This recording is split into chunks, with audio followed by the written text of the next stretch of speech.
لا حول ولا قوت الا باللہ کہنے کے پیچھے راز۔ لا حول ولا قوت الا باللہ ایک حالت سے دوسری حالت میں منتقل ہونے کی طاقت اور نہ ہی عمل کرنے کی قوت ہے سوائے اللہ کے۔ کہنے کے پیچھے کیا راز ہے؟ What's the secret behind saying لا حول ولا قوت الا باللہ؟ There is no movement from one state to another, nor any strength to act except through Allah.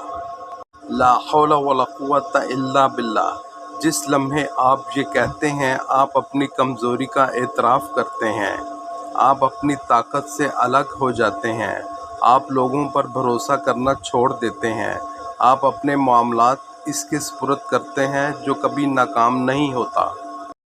اور جو شخص واقعی اپنی زندگی اللہ کے سپرد کر دیتا ہے، اللہ ان کی حفاظت کرتا ہے، ان کی مدد کرتا ہے، انہیں قریب کرتا ہے اور اپنے لامتناہی فضل سے رزق دیتا ہے۔ اور جو شخص اللہ پر توکل کرے گا اللہ اسے کافی ہوگا۔ نبی کریم صلی اللہ علیہ وآلہ وسلم نے فرمایا، میں تمہیں ایک ایسا کلمہ نہ بتا دوں جو جنت کے خزانوں میں سے ایک خزانہ ہے، کہو لا حول ولا قوت الا باللہ۔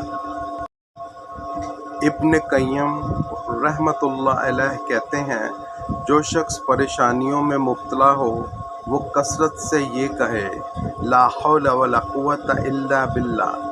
ایک حالت سے دوسری حالت میں منتقل ہونے کی طاقت اور نہ ہی عمل کرنے کی قوت ہے سوائے اللہ کے۔ قال لا حول ولا قوت الا باللہ۔